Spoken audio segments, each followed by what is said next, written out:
You failed me. You came to us all those eons ago, a believer. But you return a heretic. You have broken your sacred oath. And now you must answer for your crimes against our order. Crimes? Everything I've ever done has been to help people, to save a multiverse whose sanctity I vowed to preserve. You exposed our secrets to mortal beings. I shared them with heroes. Is that what you will call Stephen Strange? The sorcerer who destroyed his entire universe and then used the knowledge you gave him to birth an entirely new one all his own. He sacrificed his own soul to resurrect the home he destroyed.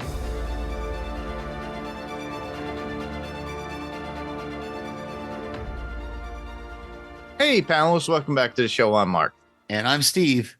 And this is going to be a spoiler-full podcast about What If Season 3, Episodes 7 and 8. So, yes, we are back. We're going to complete this whole season. Yeah. Even though we weren't there last season, but we're here now this season. And we're going to complete with the last 2 episodes. Now, both me and Steve are both confused. But we're going to talk this through. Yeah. Well, and one of the things I was looking at the doc, and I think you set it up really well, because I think what I kind of want to do, and I know we'll go through conversation on this. I think we need to take these 2 episodes as one big episode. Right. Because that's what I thought too before we actually started. Yeah, because one leads right into the first 3, then we did the second 3, and then this one, it's just like, okay, this is like one whole episode. Right. It's like, because I just rewatched them a couple hours ago, and for the second time, and like we were talking about before we started recording, I'm still confused. There's things I've got questions about, but yeah, we'll get into it. There's some things that they've introduced that is kind of like. Yeah, and then particularly in that last episode, there's some things that I go, how do you get from here to here? That doesn't make sense to me. But yeah, we'll talk it on through, I guess, and see where we go. But yeah. All right. Well, to start off, we'll go with the first one, which is What If Season 3, Episode 7. And it's entitled, What If the Watcher Disappeared? The synopsis for this one is very short and sweet. The Watcher must stand trial for his many interventions. Which I thought this was good. This was a good way. Again, it's a thing of them telling us and not showing us, but I understand they didn't want to try to show us all the times that he intervened, I guess, or they wanted to clue us into there's more interventions than just what we saw. Like the comment is made about you intervened for Madison with 2 Ys and or whatever from the She-Hulk series. It kind of it's very responsive to the first 2 seasons of What If at the very end, because both times we had it with Stephen Strange, we had that with when he collected everybody together at the second season of What If, and creating that core group, and with Agent Carter. And with Captain Carter. Apparently that's been going on for however long. There's been, they alluded to unknown stories. Unknown stories that are not on that we haven't been shown yet, or that we haven't been shown. So, like I said, obviously, and when the Eminence, when he lists out all the interventions, there's definitely 2 or 3 in there that were like, we didn't see that one. We didn't hear that one, or we don't know about that one. Mm-hmm. So I don't know if, again, I've not seen anything concrete about this being the final season, but maybe they'll try to do something more. I don't know. I just know that there's some things that we need to discuss. So but I mean, for you, what was your overall, at least of this first kind of leading into these last 2 episodes? What was your kind of overall thought? My overall thought was like I was excited to see Ultron back. Mm-hmm. Like having to see a different version of Ultron that we had from What If. Right. Because this one was more of a positive, which was very odd because he was left in his own world. And this is not the extreme Ultron that we remember from that decimated everything. Right. And then on top of that, we get more people incorporated into a team. Like we get Kahari, who was from last season, which we never discussed. That was a What If created character from season 2. Was never in the comics, everybody, but was an interesting character. Native American. I'm forgetting what particular sect of Indian tribe that she belonged to in American history. Yeah, I don't remember them saying what the actual tribe was. Now that you say that, I love the character. From what I remember, it was done in the natural dialect, and everything was subtitled. Everybody, and that's one of those episodes I had to watch again. And then we got a different version of Nebula. We got Groot in the very beginning. Birdie, who was an amalgam of Howard the Duck and Darcy. Yeah, this is their daughter. Yeah, this is the Birdie the Duck from episode whatever 2 or 3 or wherever that episode was, where we had the child being born and everybody, trying to. She seems, quite a bit powered down from what they alluded to in that episode. Because they seem to make this big deal, and she wiped out what whole armies she wiped out as a baby. And she didn't know her power. Yeah, and now as she's gotten older, I don't know. It seemed it like I said, I was a little underwhelmed.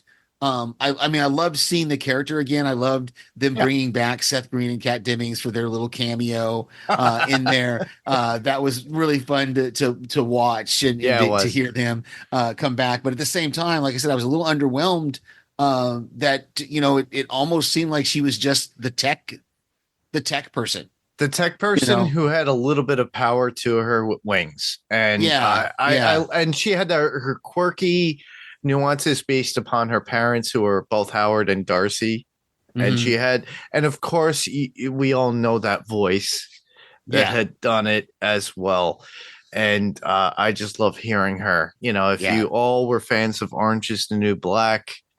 And Poker Face, Poker Face. Was it Poker Face or was American Pie? Russian Doll, was she the one that did Russian Doll? Yeah, she was in Russian Doll as well too. Yeah. So we got her back, which is awesome as a voice, and Natasha Lyonne. Natasha Lyonne. She has her own distinguished voice, and then we got Korg making an appearance with Taika Waititi himself, and then the animated version. Oh my goodness of Storm. Yeah, this blew me away because Allison Seeley Smith coming back. I had to look up and realize that because I've never watched X-Men 97 or ever watched any of the other cartoons, so I don't know anything about it. So when I looked it up and saw that, she voiced the character in this. And again, it's one of those things that the MCU has been trying to get us closer and closer toward mutants in the MCU proper. Yes. We finally had Wolverine with Deadpool and Wolverine, and we've had little allusions to them in the Deadpool movies. The other ones, because of rights and all sorts of, I don't know. And Doctor Strange in the Multiverse of Madness, when Patrick Stewart reprised his role as a Professor X, but they had the nuanced music and the actual physical wheelchair or hovering wheelchair from X-Men 97, which they were alluding to. Miss Marvel, Miss Marvel having at the end of that TV show. But at the end of that TV show with them alluding to her having something in her blood that she remember the Miss Marvel TV show. The very last thing. I don't know if they actually use the word mutant or mutation. Miss Marvel, not the Marvels. Sorry. Yeah, the Marvels. Yeah, they bring that up. That kind of comment to we're starting to get to where we might be getting mutants in the MCU proper. So it was great to see her. I didn't know this character, this amalgam of Thor and Storm, because like you said, Korg makes the comment of, "Oh, you've got Thor on your team," and then it ends up being Storm with the hammer. Was really really cool. So yeah, it was great to see them fighting together and see that team coming in and intervening, and then so yeah, it was good. But like I said, that Storm opens up some questions of what are we going to do with mutants? Are we gonna does this mean I think this is going to be a different universe with that had mutant in it. Okay. But we'll get to see our own version in the 616 at a certain point, or intervene into the 616, which would be interesting. Yeah. But I the overall thought of the episode that I do truly enjoy is it was like an Ocean's 4 episode instead of Ocean's 11, Ocean's 7, or 8 with the ladies. Yeah. This was an Ocean's 4 because they were all female powered, everybody, and they were all there to get Uatu out and take care of him and help him out. And literally this particular episode was his struggle of dealing with the Eminence and the Council of Watchers, and you had only 3 others. We didn't see a multiple amounts of Watchers in this, which I found interesting. But I it's like an undue influence, like a cult. It was interesting to see that thing at the beginning. At the when they kind of have him on trial and they're listing kind of the charges, and then there's that moment where Uatu comes back and says, "Well, but you can't do anything because all you have to do is observe." And then the Eminence comes back and says, "Well, no, actually, we can protect our order. We can protect our this." Their own vessel, their own community, our own order, and what we're, and so suddenly he's you see that shock on his face where he realizes, oh, they can intervene when it comes to their own protection. Yeah, their own protection, or making sure somebody stays in line of not intervening. So it is an interesting dichotomy there of that they're trying to play gods at certain points. If you think about it, absolutely, yeah, in a lot of ways. Without playing God, they're trying to play. It was interesting, and definitely in the next episode, we're seeing them, stepping up to more of an offensive kind of role. But yeah, to see his reaction to that startling revelation that they would intervene because he had broken his vow, his oath. So yeah, which actually is started in the very beginning, because basically it's his induction into the Watchers. Because he had to say these rites and passages in order to be inducted into their council. Yeah, and then that'll bring us that brings us a little bit into episode 8. But when we get there, we're not quite there yet. But that's but I do like what you said, that the whole Oceans kind of aspect of it, to where we see the 3 different ways. That they're going to approach this, trying to, the first thing they try the tech route, like what Captain Carter says, and the tech route didn't work. That failed. Then we tried the magic or the spell route, and that didn't work. So now we've got to go back to the drawing board, and they come up with this idea again. And this is one of those things that I mean, we should have known there was a chance of it. But at the same time, it was interesting to hear them actually say it, that there was an infinite number of infinite visions out there that all had destroyed their universes, but only one had gotten talked to by the Watcher and I didn't go back and rewatch the episode. I wanted to, but I didn't. But for them to verbalize that, hey, there's this pool of infinite, what is he called? Infinite vision, infinite. You're talking about the Infinity Vision, Infinity Ultron. Ultrons. Thank you. Infinity Ultron. There was this cadre of Infinity Ultrons all out there in their own universes, just waiting for somebody to come in and pluck them out, and they find the one that's going to help them and support them. Yes. That quote, I was looking at some of the quotes on IMDb before we started recording, and that quote where when Infinite Ultron comes into the fray and the Eminence kind of goes, oh, he's with you, and Captain Carter's like, yep, he's with us, so you get that idea that suddenly you have this ultimate power. Yes. Who's helping them out. So yeah, I thought that aspect of it was really, really cool. And they got Uatu out, and they're trying to escape. They're trying to get to Strange's universe. And of course the cliffhanger ending of episode 7 is they don't make it to Strange's universe. They're a few worlds shy of it, from what Birdie says, and then Captain Carter gets captured, and so yeah, it was really cool to see those aspects of it. Yeah, it was. One little tidbit that I did enjoy from the beginning during that whole collective girls' camaraderie in the very beginning was the foosball table. Mm-hmm. Yeah, and I don't know if you checked out who they were using as foosball. Yeah, it was all different. Yeah, all Thanos, different Avengers. Galactus, Wolverine was in there. There was like a whole bunch of people. I'm sure if you guys like stop it at certain points, you'd be like, "Oh my god, look who it is!" There's Captain America. They're all the foosball players were all the different Avengers that were been involved in things. So yeah. That was cool. I enjoyed that. That was one of the few things that I did enjoy. I love the idea that we got Infinity Ultron there, voiced by the one and only Ross Marquand, as always.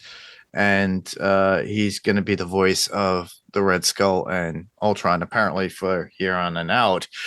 Okay. Because he's been doing it for for the past, I'm going to say 4 years. Within the past 3 seasons. So we've gotten him so long all throughout this time, which I'm really grateful for. He's got a great voice and he knows how to direct his voice in a certain way. But this Ultron, I really did like in the sense that it was a sense for good in comparison for destruction. Yeah. He was trying to help out. Yeah. Kind of trying to redeem himself and come back. So correct. Yeah, it was really, really cool.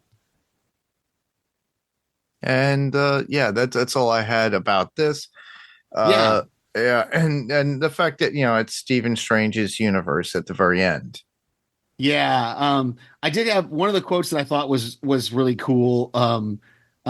Birdie had some really great quotes, and like I said, I pulled up IMDb, and probably I think my favorite quote for this episode, for episode 7, anyway, was just that. It's a terrible idea, but maybe sorta in a good way. This idea of getting Infinite Ultron to help him out. She says it's a terrible idea, but maybe sorta in a good way. So I thought that was really the classic, the classic. It just might work. It's the crazy plan, but it just might work, kind of thing. So. I didn't have any quotes for this particular episode, but I guess we can move right along right into episode 8, which we already have. Yeah. Just what if, and the end of the beginning. So again, we come back to this idea of we don't know whether this is the last season or not, whether we're going to see these characters in an MCU proper. Are they going to try to bring Jeffrey Wright's voice? Are they going to try to have? I want to see that so bad. I think that'd be cool. I think it'd be cool to see a live action. How they would do that. Computer obviously would have to be CGI, but but just take his face and inflate it big. And I'd love to see that whole thing. Like we did get a brief glimpse of the Watchers in a couple of tags for the Guardians of the Galaxy Part 2. Yeah, Part 2, where we saw them with Stan Lee. So I'd love to see that again. See those guys come back and actually do something and see. But this episode 8 was bonkers, and this is the one that there's some things in it that I want to go, huh? Like they give us this impression that the Watchers train for however long, and then they take this oath and they have to stare into the oblivion, the vortex, the void, just to or the see void, everything, whatever. all the Yeah. universes. And they have to stare into it, and then they get bestowed their Watcher powers and their Watcher oath, and yet all we have. Uatu's just, oh no, just recite these words. And then, oh, don't even finish the oath. Just say you accept, and we're just going to give you the powers of the Watcher. And I was just like, what? Like, how do you right? Yeah, it's like Creeper McCreeperson. It's Yeah. like, hold on, come join our cult. And then all you have to do is say this and you're in. Yeah, how do you justify giving these mortal beings, this infinite power? We saw that it can happen. We saw Agatha get it in one of the earlier episodes, but still there's this idea of even with Agatha there was a process, and she had to sacrifice a bunch of people, and all they had to do was say some words, and then suddenly they're granted the powers of the Watcher, and not just granted the powers of the Watcher, but their own powers seemed to were enhanced. Their own personal individual powers were enhanced. And just so we can have this big battle, which, don't get me wrong, that battle was cool. Like, it was cool to see the other Watchers, the Eminence, and those other two guys, bring out their weapons, their offensive weapons, and suddenly you go, oh, they're going to fight. They're not just going to stand on the sidelines. They're actually going to jump in and fight. Yeah. And they're trading blows and things, and shooting force bolts at each other, and so it was cool, but at the same time, I was kind of like, how did we get here? Like, yeah, exactly. It's like they have battle armor underneath their clokes. Where did that come from? And honestly, to revert back to, it's like with the whole thing, it's like how they were explaining how to become a Watcher.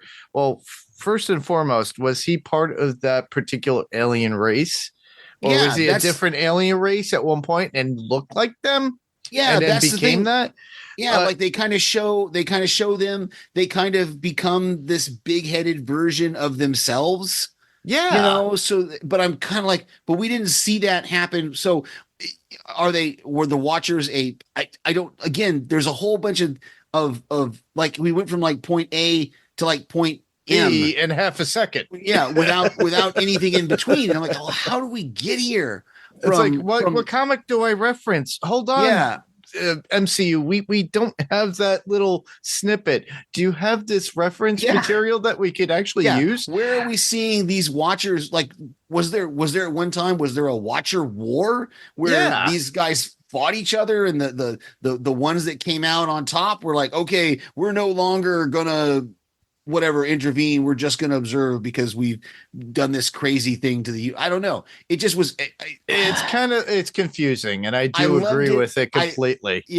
I loved it, but at the same time, I went, how did we get here?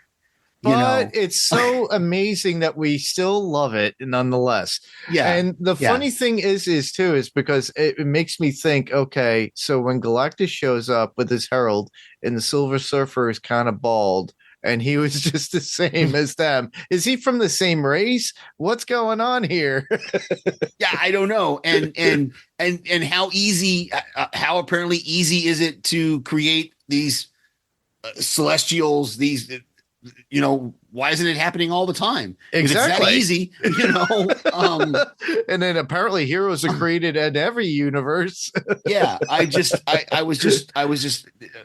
I was dumbfounded by some of that, and I was Mr. just like, Feige, if you have an answer to these questions, please contact us. And then at the end, we're left with, Peggy Carter is gone. But the other three are still there, and they apparently still have whatever their Watcher, because their eyes were still white, and they still have those Watcher powers, and they are empowered in some way. Peggy became the savior, pretty much almost like Captain America himself in Avengers Endgame, and sacrificed herself. But the others have the same immense powers that they had, like Storm, Birdie, and Karachi, or how do you say her name? Yeah, exactly. I forget her name, and I'm so sorry, everybody. Please don't take offense, but it's a character that I still got to get used to, and I do find intriguing. Mhm. But the thing is that all right, we have the other three, and then the Watcher is there now. Owatu is still with them, which is amazing. So, what is his influence on the multiverse that's out there now? Right. Now with the Eminence kind of gone, we kind of lost Infinity Ultron and Agent Carter herself. So we had Mhm. two sacrifices within Right. the past two episodes. Yeah. So it kind of reminds me of Infinity Wars and Endgame all at once. Think about it. Yeah, we lost a couple of heroes. Now, obviously, there could be multiple versions of them still out there somewhere. That is true. But at the same time, we did. It just, as much as I liked it, it left me with a lot of big, questions. yeah. What are we going to do now? And especially that tagline. This is the end of the beginning. Well, what does that mean? Are the Watchers going to change their tune? Is the Eminence? Is he going to be stuck in Strange's world? Because obviously, or Strange's universe? Because obviously, if he comes out of Strange's universe, he's going to get all his powers back.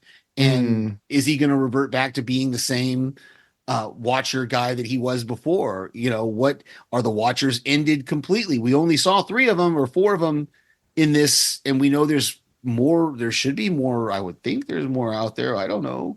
I'm assuming. It's just a big. Yeah, it's just. I think it gave us speculation in hopes of what to expect to be in awe when we get to that point of a multiversal movie that comes out, whether it be Doomsday, whether it be Secret Wars Part 1 or 2, however they're going to break it up. We're going to be like, oh my God, there's going to be, oh my goodness, there's so many different versions of these people. Yeah. And yet we still have to wait because with Marvel, we're going to get more stuff, more content in the coming months with Daredevil Reborn. Yeah. We're going to get Bernthal back as Punisher. Yeah. Yeah. The trailer dropped. I think when we wrap up episode 8 here, we want to talk about that trailer a little bit because I haven't honestly, I have not watched it yet. Oh, goodness. I'm sorry. I won't spoil anything for you. Then we won't talk about it. I will watch it live with you if you want. Yeah, we could do that. I've watched it once really quickly on my phone. I watched it once and I was just like, oh my goodness, this looks so good. But anyway, let's wrap up this episode 8 All stuff. right. Was there anything else you wanted to bring up?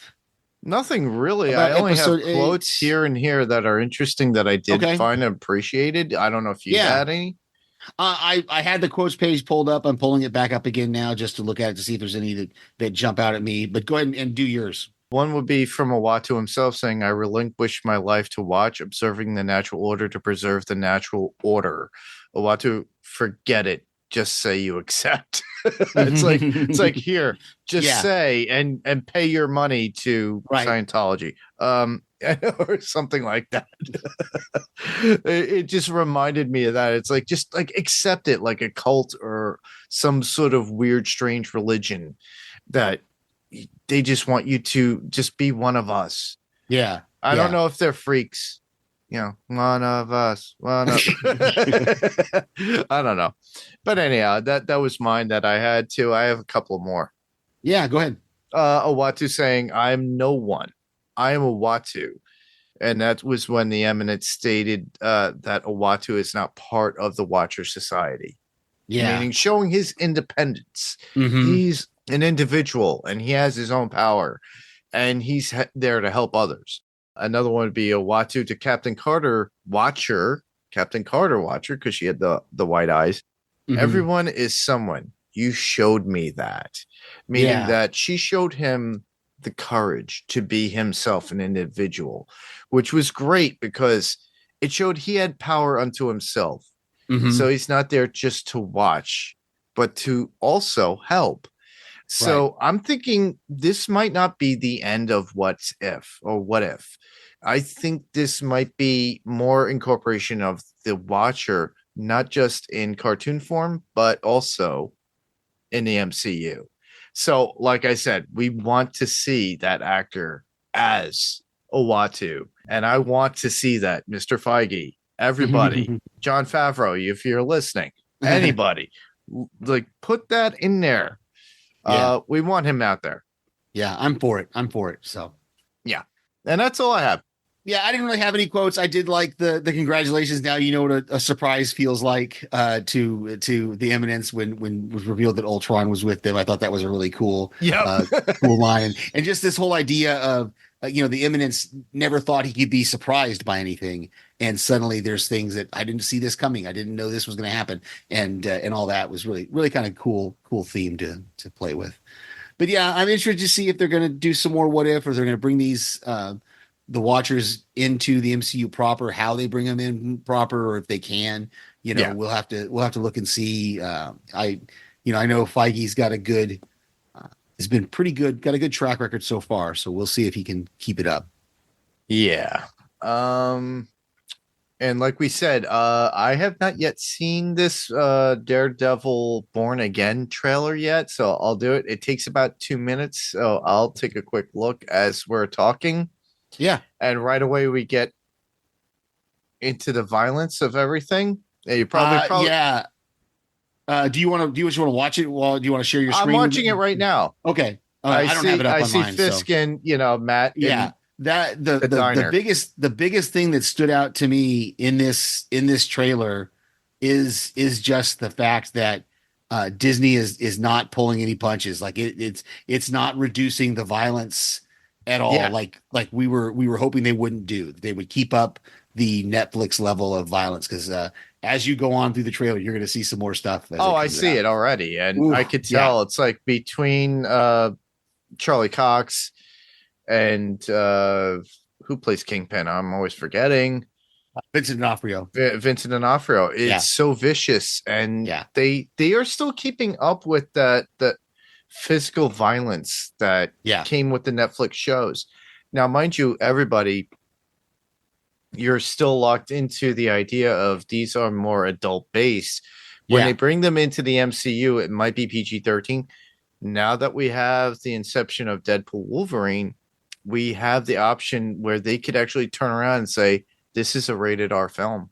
Yeah. We'll see. We'll see how far the Daredevil Born Again, how far it pushes the violence and what TV rating it gets, but it's when you see Bernthal with a hatchet going after Charlie Cox right there, know, and then I saw a head wound just now. Yeah. At one point. There's some broken bones. There's definitely some open fractures that we're going to see. Yeah. They're keeping up the level of violence that Daredevil had done on Netflix. And we did cover that stuff, everybody. We kind of fell short when it came to doing the first 2 seasons, but we did do the 3rd season, I believe, and we had fun with it. And the thing is my attitude is these are shows that are still available on Disney, because Disney had bought out Netflix and bought out that. But if you're watching this with children, please keep in mind, be a parent and make sure that they're able to watch this. Yeah. Because these are heralded characters, but yes, they are in Hell's Kitchen. There's a reason why it's called Hell's Kitchen. So well, and it's definitely rated TV mature, so I'm sure it's for mature audiences only. So that's and I still own my Blu-rays, by the way, sir. Nice. Of Daredevil, Punisher, and our favorite Jessica Jones. Nice. Yeah, I didn't get into those, unfortunately, on physical media. They're uncut because Disney has cut them a little bit. Okay. They have cut them. So keep that in mind. Everybody out there who's not a physical media, collector or somebody who loves physical media, Rob Moda and myself are huge fans of physical media. We got them when they came out. And then Rob asked me recently, he goes, do you still have those? I'm like, yeah. He goes, do you have Iron Fist? I said, oh, no. No. I was not a fan of Iron Fist. My mother liked Iron Fist of all things, but I'm not saying it was terrible. I just was not happy with it. And it's not in any relation to Carrie Ann Moss or the guy who actually did play Iron Fist himself. It's just that it wasn't the story that I thought about Danny Rand. And I'm like, but when we got to Defenders, they kind of mocked it a little, and you Right. got to watch Defenders. And we had a good time when we covered that too, because that's Yeah. when Charlie came in as Daredevil, Mhm. and they're like, "You have that Yeah. costume." And Iron Yeah. Fist too, by the way, too. I'm hoping to see our friend out there as Iron Fist again, and I think there's rumorsvilles about him coming back as well, and possibly Jessica Jones herself. And Yeah. I would love Okay. to see that, but it's probably going to be in a lower, smaller vessel if they do come into the MCU. It's probably going to be sidelined by the time Yeah. it gets into a bigger movie. And Yeah. if they do a bigger movie and if it's rated R, guess what? Oh my goodness. But if it's going to be rated R, Ryan Reynolds is going to be there with his, potty mouth. Steve just agreed. Yeah. Yeah, no, I'm I'm a fan of those movies, so it's yeah. Let's I know. do it. Let's go. I love Deadpool, but Oh. it's so funny. But there's always Once Upon a Deadpool, everybody, if you could find it. Mm-hmm. I Have you- actually have the physical media of that, so I need to get the physical media for Deadpool and Wolverine. I haven't gotten that one yet, but I need to. Oh, Need to it's get on before it Walmart. You could disappears. probably get it overseas. I did mine that way. Rob had Yeah. pre-ordered his American, but it sold out. But you could still get it. It's I got an all region version on Steelbook. But Deadpool, Once Upon a what was it? Once Upon a Deadpool? Once Upon a Deadpool, I think is what it's called. Yeah, Yeah. I've got the physical media. I haven't looked at it in a while, but yeah, it's They- really good. It's a really good take on it with Peter Falk, or with the Peter, not Peter Falk, but with the kid from the Wonder Years. Yes. Is Fred Savage. reprising- Yeah, Fred Savage reprising his role, and from the Deadpool- Princess Bride, everybody. Yeah, from the Princess Bride movie, right? But to let you guys know, right now that is not available for digital streaming, not for a literally digital download for purchase. Wow. You have to look for the physical media now. I own it on iTunes and it's on my Apple TV. I Yeah. have the Blu-ray of it. Yeah. You can't really find it anywhere else unless you own the license for the digital download or anything else. Yeah. So just keep that in mind. If you want your children to see Deadpool 2 as Once Upon a Deadpool, you could find it online. You could probably find it the DVD, some sort of DVD version of it or a used Blu-ray version of it. Yeah. But just a little taste of what it is. Deadpool Wolverine, we reviewed that. We had a good time. That was we enjoyed that film. And Yeah. I don't see it as a MCU style movie. It was more of a Deadpool style movie with Wolverine in it and with the MCU attached to it. So you could check that out in the previous podcast or Panels to Pixels podcast, everybody. So, but with that, we're going to move on. And when we do come back, everybody, we with the up and coming months, because Daredevil Reborn or Born Again is Born Again. I think it's Born Again. yeah, it's Born Again. I keep saying Reborn. But anyhow, we will be back doing and covering that when it starts. I believe that comes out in March. March. Yeah. So what we're going to do in February or within the coming weeks, hopefully to give you a little bit more content, Ricky O is going to be a dual podcast between Adrenaline Cinema Podcast and Panels to Pixels Podcast. So Frank Rodriguez and myself are going to be covering that because it was a manga that was converted into a movie back in 1991.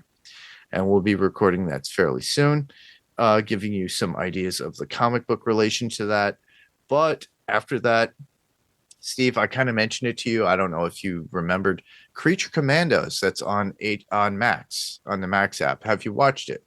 I have not. I had recently had to drop my Max subscription, so okay. I may try to pick it up in some other means, Sure. if it's out there, Yeah. or something. Is it a TV show or is it a movie? What is it? It's an animated. It's a Oh, it's an DC animated animated. one. Okay. Think of Suicide Squad, but the next level, and it's Okay. pretty cool. And it's based on a comic book. Somebody who I knew that actually drew and wrote some of the story, Jerry Ordway, was part of the original comic series, and this is an adaptation of it by James Gunn. Sean Gunn's in there playing two roles. We got what's his name from Stranger Things? David Harbour's in it. Okay. There's also Alan Tudyk is in it. Nice. And a few other people too, as well, that we know from Peacemaker that are voicing their own original characters, like Amanda Palmer and I forget the heavyset guy who was kind of the nerdy guy at a Peacemaker. I'm forgetting. Yeah, he's a names. comedian, and his name's escaping me right now. He's a comedian, but he's in there too. But it's really good. It's very adult oriented, everybody. So keep that in mind. So watch the kids.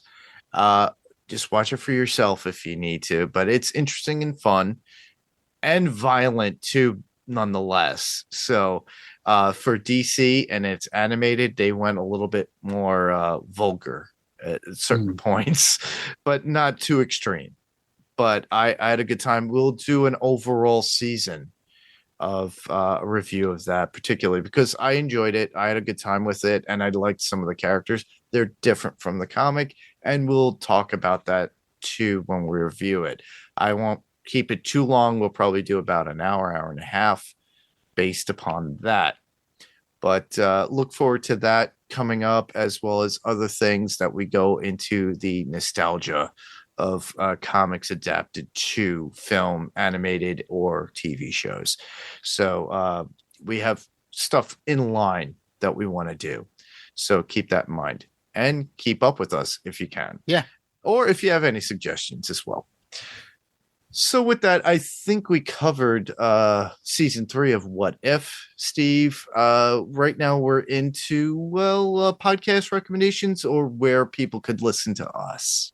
Well, obviously you can hear me right here on Panels to Pixels, and I'm back to fairly regularly sending out voicemails to other podcasts that our friends do. In particular, I just wrapped up Skeleton Crew cast. Has wrapped up their coverage of season 1 of Skeleton Crew. I sent them some voicemails on there that got played. That's out there on the Podcastica network.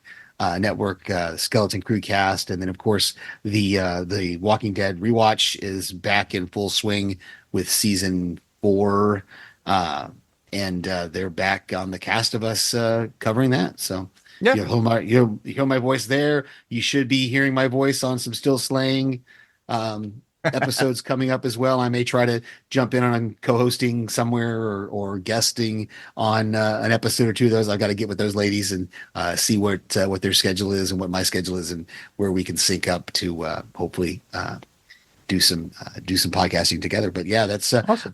Check out podcastica.com, and of course check out Pirate Core Media, Pirate Core Entertainment. I get it wrong every time. Pirate Core Entertainment for all of our podcasts and all the different podcast shows that Mark's Empire is doing. It's not an empire. It's just us having fun, everybody. PirateCoreEntertainment.com. That's all you have to do. And on top of that, go to the Facebook page. Obviously, with PirateCore Entertainment.com is still under construction. I still have to, like I said before, I still have to learn a lot of things of getting this thing. So we tried Filmtropolis. That didn't really work out. Of recording 5 hours one day, and then Rob realized, oh darn, the video on Zoom doesn't really do individual. So we're going to redo that and get that back. So we're going to go back to that. So that's why Frank and I are going to be doing Adrenaline Cinema podcast with Ricky O, the story of Ricky.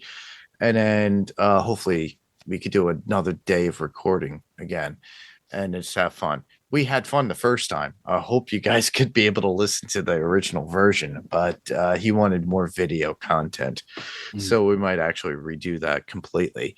So look out for Filmtropolis. You could hear me on What's On Tonight on occasion for their little stuff that they did for What We Do in the Shadows. They finished up that whole series, the final season. So the series finale, I was on that. And then on top of that, they started with the pit. So I was on the Mhm. last episode at the very tail end for the outtakes of the pit that has Noah Wiley, which is pretty much, if you're not aware of it, it's on Max, the Max app, and it's called the pit. And it's very much, think of ER, but meets 24. It's Kiefer Sutherland, but really Noah Wiley being a top doctor in a hospital in Chicago. And it's every hour of a 15-hour shift. So every episode is an hour long, which is a true hour of from beginning of 8 a.m. to 7 a.m. to 8 a.m. and then 8 a.m. to 9 a.m. And it just keeps going. Every episode is a full Oh, hour. nice. And it's very interesting, very keeps you. I have not gotten back into any dramatic hospital drama TV in a long time, and ER was my go-to. Seeing Elsewhere before that as a kid because I had to grow up with it. And then after that, I really didn't get into Grey's Anatomy or anything of that nature. I only watched it here and there because I dated some ladies that liked that show, and then every once in a while I'll watch it. But it was not my forte, and the only one that really took me was ER, and Noah Wiley was that. And I still have a love for Noah Wiley because he is the librarian, everybody. So I still love that show. Anyhow, Becky and Mandy are covering The Pit. So check that out. All you have to go to is the Pirate Core Entertainment podcast, and you'll see their episodes in there, as well as Still Slaying, which will be back soon with Billy and Will. And they're going to continue their coverage of Buffy the Vampire Slayer once they Slayer actually. Lounge, right? There's just Yeah, the Slayer it's Lounge. called Still Slaying. the Slay Lounge podcast, I should say. Still So- Slaying is the podcastica one. Yes, I got that mixed up, and I'm sorry, Billy. That's okay. Don't beat me. Anyhow, yeah, the Slay Lounge podcast. You could hear that on the Pirate Core Entertainment podcast. They're in there consecutively, and then towards the end of the month, you will be getting the music, the Pirate Core Music podcast, and the first episode at the very end, which would be probably January 30th, would be Jagged Little Pill with Becky and myself, and we're going to talk about Alanis Morissette and start that. And then after that, I'm hoping other people will come in, like Billy and Lara are going to look to do Joy Division. Rima, Joe, and myself, Rima from Strange Indeed from Podcastica, we're going to be doing Appetite for Destruction for Guns N' Roses. So we're going to be covering that. And we got a lot of other stuff going on with that. You could hear me as well here on Panels to Pixels podcast, obviously Adrenaline Cinema podcast, Pirate Core Entertainment podcast. Oh my God, there's so much. Anyhow, so much to plug, so much to do. Just go to Pirate Core Entertainment PirateCoreEntertainment.com. I have to get that right. I have way too many things, so many words. Why did I do that? I need to do hold on. PCE.com. No, I'm just kidding. There you go. I'm not the WWE, everybody. Anyhow, so with that, to submit feedback, if you have not or choose to do so for anything that we've done here on Panels to Pixels podcast before, or what we're currently doing, or what we're going to be doing, all you have to do is go to our Facebook group, which would be facebook.com/Panels to Pixels. What's on Facebook will be on Instagram, which would be at Panels to Pixels podcast on Instagram. So you'll see that, and you can just leave your comments in the comments below of whatever image that we post as what we're covering, or you could just send us a message through those, because Facebook Messenger, Instagram has a messenger, everybody. So we get those. So please send them out. We can be found on YouTube, and that's Panels to Pixels podcast on YouTube. And we have all our videos, which are our podcasts, and you could just comment on what you like, whether it be that particular podcast or not. You could send a message through that just the same, and I'll get them just the same. Or if you like, you could just send a regular email, and that could be sent to panels2pixels1 @gmail.com. Panels 2 is spelled out to pixels and the number 1 @gmail.com. And then you can write out your thoughts. We'll read them on the podcast, the next podcast, obviously.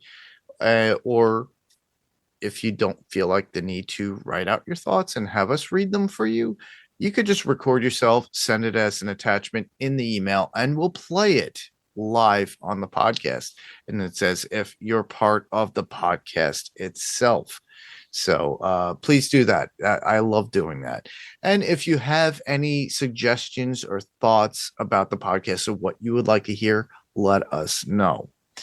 But other than that, obviously, you're hearing us on your podcast player of choice, whether it be Spotify, Apple Podcasts, Deezer, iHeartRadio, YouTube Music, who knows? If there's if there's any sort of podcast player review in those, and I know that Apple Podcasts has them, Spotify has them, please give us a 5-star review if you can. If you don't, I understand. And then just give an honest quote about your rating or review, and we'll read them. I like to take in a lot of criticism and what I could take from it to help out and make this better. So let us know your thoughts and definitely give us a review. But other than that, we'll be here next time, and who knows what we'll be covering. I will drop it. We'll drop it in Facebook. We'll drop it on the Instagrams. Guess what? You can leave your comments. Anyhow, other than that, that was the podcast. I'm Mark. And I'm Steve. Same podcast, different panel, different pixel. And this was Panels to Pixels podcast. And we'll see you on the next panel. Good night, everybody. Good night.